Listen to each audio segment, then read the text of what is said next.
Pertama, pengertian. Pembelahan sel adalah peristiwa di mana sebuah sel membelah menjadi dua atau lebih menjadi sel baru. Pembelahan sel merupakan cara sel memperbanyak diri atau yang disebut dengan reproduksi. Sel sebagai bagian terkecil yang menyusun tubuh makhluk hidup. 2. Tujuan pembelahan sel. Tujuan pembelahan sel yaitu pertama, untuk reproduksi dan perbanyakan sel pada uniseluler. Kedua, untuk pertumbuhan dan perkembangan pada multiseluler.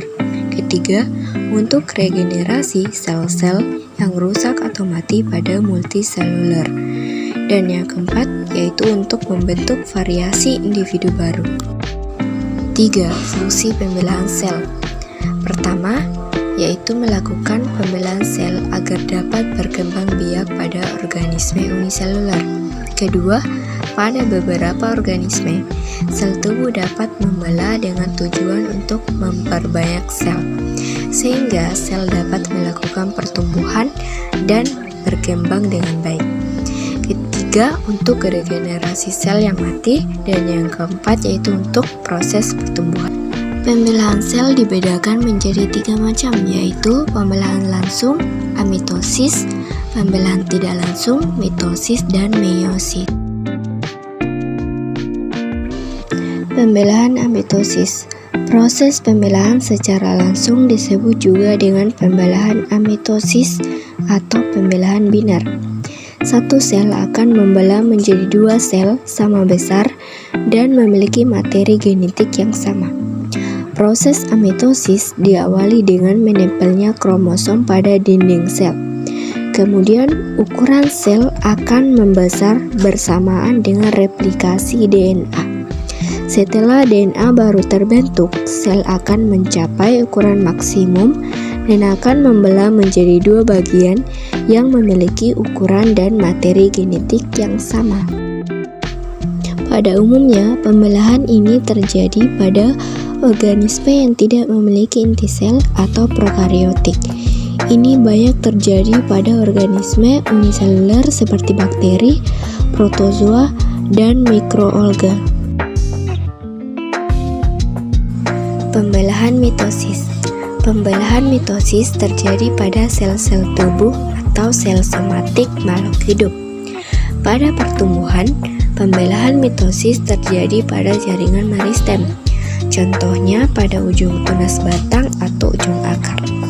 Pembelahan mitosis terjadi dengan mempertahankan pasangan kromosom yang sama dengan melalui pembelahan inti dari sel somatis secara berturut-turut. Pembelahan mitosis adalah tipe pembelahan sel yang menghasilkan 2 sel anakan. Jumlah kromosom yang dimiliki oleh sel anakan adalah 2N atau disebut dengan diploid. Sel diploid adalah sel-sel yang kromosomnya berpasangan. Tahap pembelahan sel secara mitosis selalu diawali dengan fase interfase. Setelah sel melewati fase interfase, selanjutnya sel akan masuk ke dalam fase mitotik atau fase pembelahan. Fase pembelahan sel secara mitosis dapat dibagi menjadi 4, yaitu profase, metafase, anafase, dan telofase. Pertama, profase. Pada awal profase, sentrosom mengalami replikasi sehingga dihasilkan 2 sentrosom. Kedua, metafase.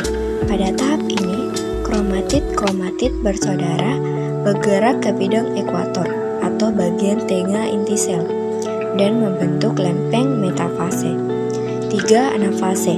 Pada tahap ini, setiap kromatid memisahkan diri dari sentromer dan setiap kromosom membentuk sentromer. Keempat, telofase. Pada akhir telofase, dihasilkan 2 sel anak yang identik dengan sel induknya. Pembelahan meiosis. Pembelahan sel meiosis terjadi hanya pada organ kelamin. Proses pembelahan ini bertujuan menghasilkan sel gamet untuk bereproduksi, yaitu sel telur dan sel sperma.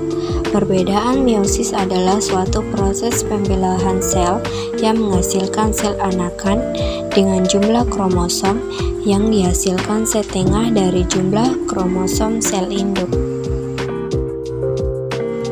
Pembelahan meiosis sendiri terjadi dengan melalui dua proses, yaitu meiosis 1 dan meiosis 2. Pada proses meiosis 1 biasanya akan terjadi proses reduksi pada kromosom, sedangkan pada proses meiosis 2 merupakan pembelahan sel secara mitosis secara sesungguhnya. Tahapan pembelahan meiosis adalah sebagai berikut. Tahapan meiosis 1. Pertama, profase 1. Benang-benang kromatin akan mengalami suatu proses pemendekan dan penebalan sehingga dapat membentuk suatu kromosom. Kedua, metafase 1.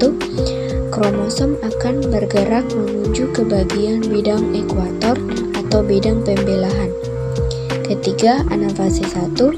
Kromosom bersifat homolog akan berpisah lalu bergerak ke bagian kutub yang saling berseberangan. Keempat, telofase 1. Terjadi proses sitokinesis sehingga akan terbentuk dua buah sel. Masing-masing sel pada bagian yang mempunyai satu buah inti dengan bagian sebelah dari kromosom yang bersifat homolog.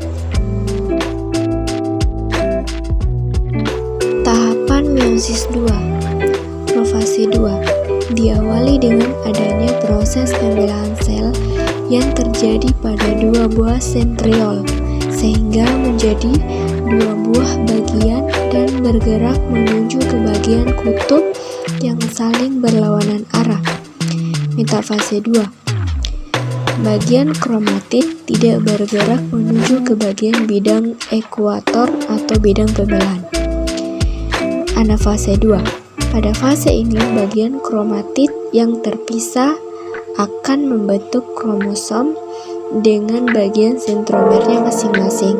Selanjutnya akan bergerak menuju bagian kutub yang akan saling berlawanan arah. Telofase 2. Pada bagian kromosom yang telah sampai di bagian kutub dan kemudian akan mengalami proses dekondensasi. Kemudian menjadi kromatin, lalu mikrotubulus akan membentuk bagian sekeliling inti.